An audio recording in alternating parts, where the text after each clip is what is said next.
Hi గారు, welcome to our channel. ప్రస్తుతం మనతో పాటు దామ బాలాజీ గారు, సీనియర్ జర్నలిస్ట్, వారితో ఒకసారి మాట్లాడదాం. సార్ నమస్కారం. నమస్తే. మొన్న సంధ్య థియేటర్ దగ్గర అల్లు అర్జున్ గారు వెళ్ళడం, అక్కడ తొక్కిసలాట జరగడం, రేవతి అనే మహిళ చనిపోవడం చూస్తాం. ఆ తర్వాత అందరిపైన కూడా కేసులు నమోదయ్యాయి. అయితే ఇప్పుడు సంధ్య థియేటర్ కు చెందిన ముగ్గురిని అరెస్ట్ చేశారని చెప్పేసి వార్తలు వస్తున్నాయి సార్. అలాగే అల్లు అర్జున్ గారిని అరెస్ట్ చేసే అవకాశం ఉందని కూడా చెప్తున్నారు. మరి ఎవరెవరు అరెస్ట్ అయ్యారు? మరి అల్లు అర్జున్ గారిని అరెస్ట్ చేసే అవకాశం ఏమైనా కనిపిస్తుందా? ఖచ్చితంగా సంధ్య థియేటర్ లో జరిగిన ఇన్సిడెంట్ ఏదైతే ఉందో అది మెల్లమెల్లగా అల్లు అర్జున్ ని మెడకి చుట్టుకునే వైపుగా కనిపిస్తుంది. అట్లీస్ట్ గవర్నమెంట్ ఏం చేస్తుందో చేయదా, పోలీసులు అరెస్ట్ చేస్తారా అనేది పక్కన పెడితే కోర్టులు దాకా వెళ్లే అవకాశం అయితే కనిపిస్తుంది. కోర్టులు ఇన్వాల్వ్మెంట్ అయ్యే అవకాశం కల్పిస్తుంది. అసలు ఈ కేసులో ఇప్పటికి వరకు ఏం జరిగింది? ఎందుకంటే నిన్న ముగ్గురిని అరెస్ట్ చేశారు పోలీసులు, చిక్కడపల్లి పోలీసులు. ఆ ముగ్గురు ఎవరు, వాళ్ళ ఇన్వాల్వ్మెంట్ ఎంత, నెక్స్ట్ అల్లు అర్జున్ మీద చర్య తీసుకుంటారా అనేది మనం డిస్కస్ చేద్దాం. సో ఫస్ట్ నిన్న చిక్కడపల్లి ఏసీపీ రమేష్ కుమార్ కానీ, డీసీపీ ఆకాంక్ష యాదవ్ కానీ వీళ్ళిద్దరు కూడా మీడియాతో మాట్లాడారు. వాళ్ళు చెప్పింది ఏంటంటే, ఆ రోజు డిసెంబర్ 4వ తేదీ రాత్రి 9:30 గంటలకి సంధ్యా థియేటర్లో ఈ పుష్ప 2 ప్రీమియర్ షో వేశారు. ఆ సందర్భంగా అల్లు అర్జున్ కానీ, సినిమా నటీనటులు కానీ వస్తున్నట్టు యూనిట్ వాళ్ళు కానీ, ఇటు థియేటర్ వాళ్ళు కానీ పోలీసులకి చెప్పనే లేదు. తర్వాత ఎంట్రీ పాయింట్ కానీ, ఎగ్జిట్ పాయింట్లో కానీ సెక్యూరిటీ ప్రైవేట్ మమ్మల్ని పోలీసులకు చెప్పుండాలి, పోలీసులకు చెప్పుంటే మేము సెక్యూరిటీ ఇచ్చేవాళ్ళం. అప్పటికి మేము 200 మంది పోలీసులతో ఆ ఏరియాలో సెక్యూరిటీ ఏర్పాటు చేశాము. అయినా కూడా వీళ్ళు చెప్పకపోవడం వల్ల మాకు అది క్లారిటీ లేదు. వీళ్ళు కూడా ప్రైవేట్ వ్యక్తుల్ని కూడా అక్కడ ప్రైవేట్ సెక్యూరిటీని కానీ, బౌన్సర్ని కానీ పెట్టుండాలి. అది కూడా థియేటర్ యాజమాన్యం పెట్టలేదు. థియేటర్ యాజమాన్యం మాకు ఇన్ఫార్మ్ చేయలేదు, వాళ్ళు పెట్టలేదు. రెండోది, వాళ్ళు కంట్రోల్ చేయలేదు. ఒకే దారిలోనే, అందరూ వచ్చే దారిలోనే వీళ్ళని కూడా వదిలేరు. సో అనేది వాళ్ళు చెప్తున్నది. వీళ్ళిద్దరు డీసీపీ అండ్ ఏసీపీ చెప్పింది ఏంటంటే, థియేటర్ యాజమాన్యాన్ని ప్రధాన తప్పుగా వాళ్ళు చెప్పారు. అందుకని థియేటర్ యాజమాన్యాన్ని అరెస్ట్ చేస్తామని చెప్తున్నారు. థియేటర్ యాజమాన్యం అంటే మొత్తం 8 మంది ఓనర్లు ఉన్నారని చెప్తున్నారు. అందులో సందీప్ అనే ఒక ఓనర్ని అరెస్ట్ చేశారు. తర్వాత సీనియర్ మేనేజర్ నాగరాజు, ఆయన అరెస్ట్ చేశారు. తర్వాత అప్పర్ అండ్ లోవర్ బాల్కనీని చూసే సెక్యూరిటీ మేనేజర్ ఆయన విజయ్ చందర్, వీళ్ళ ముగ్గురిని అరెస్ట్ చేశాము. వీళ్ళ ముగ్గురిని కోర్టు పెట్టాము. వీళ్ళు జ్యుడిషియల్ రిమాండ్ 14 రోజులు జ్యుడిషియల్ రిమాండ్కి కోర్టు అనుమతించింది. ప్రస్తుతం జ్యుడిషియల్ రిమాండ్లో ఉన్నారు. ఇప్పుడు నెక్స్ట్ మేము అల్లు అర్జున్కి కూడా నోటీసులు ఇస్తాము అనేది వాళ్ళు చెప్తున్నమాట. సో అల్లు అర్జున్కి నోటీసులు ఇస్తే అల్లు అర్జున్ కూడా జవాబు చెప్పుకోవాలి. ఎందుకంటే కాజ్ ఏంటి, అల్లు అర్జున్ వెళ్ళితేనే ఇది జరిగింది. యాక్చువల్గా ఆ రోజు చనిపోయిన రేవతి వాళ్ళ హస్బెండ్ భాస్కర్ కూడా ఇలాగే కంప్లైంట్ ఇచ్చాడని పోలీసులు చెప్తున్నారు. అల్లు అర్జున్ రాకపోతే నా భార్య చనిపోయిండేది కాదు, అల్లు అర్జున్ రావడం వల్లే నా భార్య చనిపోయిందని అతను కూడా కంప్లైంట్లో చెప్పాడు. అది వాస్తవం కూడా. ఇప్పుడు అల్లు అర్జున్ రాలేదనుకో ఈ తొక్కిసలాట ఉండదు కదా. అల్లు అర్జున్ పోవడం వల్లే కదా ఈ తొక్కిసలాట జరిగింది. సో దానివల్ల అల్లు అర్జున్ పోయినప్పుడు, అది జరిగినప్పుడు అల్లు అర్జున్ కూడా బాధ్యత ఉంటుంది.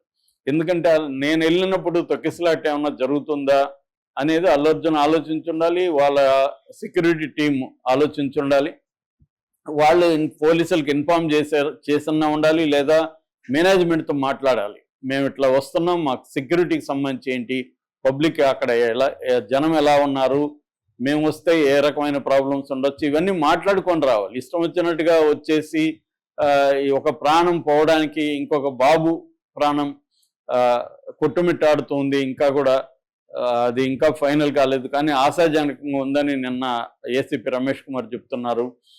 నిజంగానే ఆశాజనకంగా ఉందా, వీళ్ళు ఊరికే చెప్తున్నారా తెలియదు మనకి. ఏదేమైనా ఒక బాబు ప్రాణం అయితే సీరియస్ గా ఉంది, తల్లి పోయింది. ఒక కుటుంబమే అల్లు అర్జున్ వల్ల విచ్ఛిన్నం అయిపోయింది అన్న ఇది ఉంది. నిన్న కూడా మాట్లాడినప్పుడు ప్రెస్ మీట్ లో, సక్సెస్ ప్రెస్ మీట్ లో అల్లు అర్జున్ బాధపడ్డాడు, ఇటు సుకుమార్ అయితే కన్నీళ్లు పెట్టుకున్నాడు.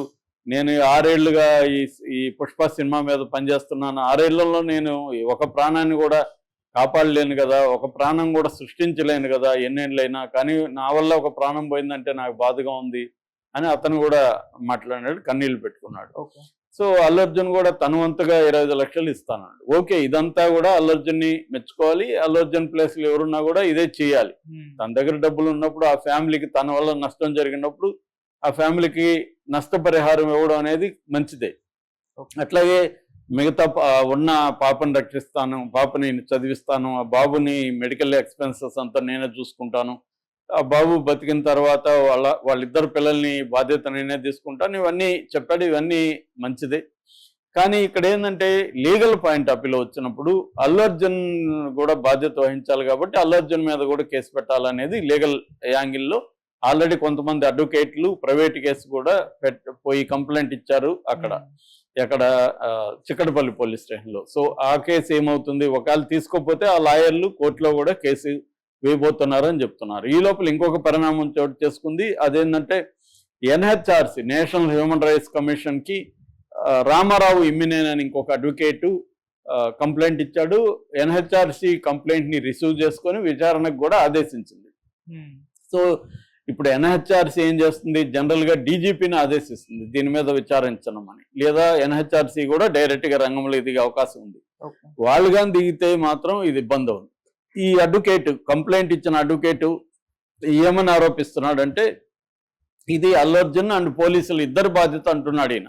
థియేటర్ మీద కంటే కూడా ఈయన ఏం చెప్తున్నాడంటే పోలీసులు లాఠీ చేయడం వల్లనే ఇది జరిగింది. పోలీసులు అనవసరంగా లాఠీ చార్జ్ చేస్తారు, వాళ్ళు కంట్రోల్ చేయకుండా లాఠీ చార్జ్ చేయడం వల్ల వాళ్ళందరూ ఒక్కసారిగా గుంపు లాఠీ చార్జ్కి భయపడి లోపలికి పరిగెత్తారు, దానివల్లనే జరిగిందనేది ఆయన ఆర్గ్యుమెంట్. సో ఆయన మేజర్గా పోలీసుల మీదనే కంప్లైంట్ ఇస్తున్నాడు ఈ అడ్వకేట్. సో మరి పోలీసులేమో అసలు మాకు తెలియదు కాబట్టి మాకు సంబంధం లేదు, మాకు చెప్పలేదు, థియేటర్ యాజమాన్యం బాధ్యత అని వాళ్ళు చెప్తున్నారు. అందుకని ఇది నాన్ పోలీస్ ఏజెన్సీనే దీని మీద ఎంక్వైరీ. పోలీసుల మీద కంప్లైంట్ వస్తే పోలీసులు తేల్చరు కదా, కాబట్టి ఇది అందుకని ఈయన హ్యూమన్ రైట్స్ కమిషన్ చెప్పారు. హ్యూమన్ రైట్స్ కమిషన్ తేల్చాల్సి ఉంది. ఇది మెల్లమెల్లగా ఏమవుతుందంటే ఇటు పోలీసులకు కూడా దానికి బాధ్యులు ఎవరు, ఆ ఇన్ఛార్జ్ ఎవరు, అక్కడ పోలీసులు వాళ్ళకి తెలీదా, వాళ్ళకి వస్తున్నట్టు తెలీదా, తెలియకపోతే మరి ఎవరి బాధ్యత, ఇవన్నీ ఉంది. థియేటర్ బాధ్యత అయితే క్లియర్ కనపడుతుంది. రెండో దానికోసం వాళ్ళని అరెస్ట్ చేశారు, కేసు అయింది.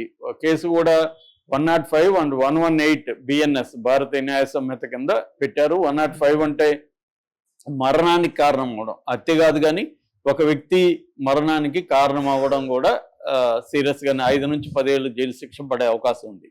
అట్లాగే 118 ఈ రెండు అంటే అలజడులు జరగడానికి ప్రేరేపణ అవడం, ఈ రెండు సెక్షన్ల కింద కేసు పెట్టారు. సో ఇది సెక్షన్ కింద ఇప్పుడు వీళ్ళు కానీ అల్లు అర్జున్ థియేటర్ల యాజమాన్యాన్ని మాత్రమే బాధ్యులను చేస్తే ఎవరు కూడా ఒప్పుకోరు. ఎందుకంటే అల్లు అర్జున్ బాధ్యత ఉందనేది కూడా ఇప్పుడు అందరూ డిస్కస్ చేస్తున్నారు. అల్లు అర్జున్ డబ్బులు ఇచ్చాడా లేదా అనేది అది సమస్య కాదు. ఇప్పుడు నేనేదో ఒకరిని చంపేసి నేను డబ్బులు ఇస్తానంటే చట్టం ఒప్పుకోదు కదా. చట్టం ఏంటంటే చట్ట ప్రకారం శిక్షించి పనిష్మెంట్ వేయమని చెప్తుంది. ఆ యాంగిల్లో అల్లు అర్జున్ కూడా ఇది ప్రాబ్లం అవుతుంది. కానీ పోలీసులు మాత్రం కేసు పెట్టినట్టుగా కనబడలేదు. నోటీసులు అయితే ఇస్తామంటున్నారు. మళ్ళీ అల్లు అర్జున్ పేరు కూడా దాంట్లో యాడ్ చేస్తారా, మరి వీళ్ళని అరెస్ట్ చేసినప్పుడు అల్లు అర్జున్ ఎందుకు అరెస్ట్ చేయలేదనే క్వశ్చన్ కూడా వస్తుంది. దీనికి పోలీసులు ఏం సమాధానం చెప్తారు? వీళ్ళు ప్రధానంగా థియేటర్ యాజమాన్యం మీదనే ఫోకస్ చేస్తున్నారు, థియేటర్ మేనేజ్మెంట్ మీద ఫోకస్ చేస్తున్నారు. కానీ అసలు పోలీసులదే తప్పు ఉందని ఈ అడ్వకేట్ ఆరోపిస్తున్నాడు. సో పోలీసులు, థియేటర్ యాజమాన్యం, అల్లు అర్జున్ అంటే వాళ్ళ టీం, ఈ ముగ్గురు రోల్ ఏంటనేది విచారణలో కానీ మనకి తెలిసే అవకాశం లేదు. ఒకవేళ విచారణలో తేలితే మాత్రం సీరియస్ అవుతుంది. తెలంగాణ గవర్నమెంట్ వైపు నుంచి అయితే దీని మీద పెద్దగా ఏమి తీసుకున్నట్లేదు. ఓన్లీ బెనిఫిట్ షోలను రద్దు చేసి సైలెంట్ అయిపోయారు తప్ప దీని మీద ఒక ఉన్నత స్థాయి విచారణ జరిపించడమా అనేది ఏమీ వెళ్ళలేదు వీళ్ళు. సో ఇది కూడా తెలంగాణ ప్రభుత్వం మీద కూడా విమర్శ వస్తుంది. ఇంత పెద్ద ఇన్సిడెంట్ జరిగినప్పుడు అదే ఆమె పేదవాళ్ళు కాకుండా ఒక పెద్ద వాళ్ళు ఎవరన్నా చనిపోయిందంటే ఇలాగే ఉండేదా తెలంగాణ ప్రభుత్వం? ఒక ఎవరో అనామకులు చనిపోతే మాత్రం ఇలా ఉంటారా? అదే ఒక పెద్ద సెలబ్రిటీ చనిపోయినారనుకో అప్పుడు గమ్మన ఉండేదా తెలంగాణ ప్రభుత్వం? పెద్ద స్థాయిలో ఇది జరిపి ఉండేది, వాళ్ళ కాంపన్సేషన్ ఆ ఫ్యామిలీకి ఇచ్చిండేది. ఈ రెండు చేయలేదు తెలంగాణ ప్రభుత్వం. వాళ్ళ కాంపన్సేషన్ ఇవ్వలేదు, దీని మీద ఒక ఉన్నత స్థాయి విచారణ జరిపించలేదు. ఇది అంటే థియేటర్లలో ఎటువంటి భద్రతా చర్యలు ఉన్నాయనేది కూడా సమీక్ష కూడా అవసరం. ఓకే. సో అదేమీ చేయట్లేదన్న విమర్శలు కూడా తెలంగాణ ప్రభుత్వం మీద వస్తున్నాయి. ఏం జరుగుతుందనేది చూడాలి. Okay sir. Thank you so much.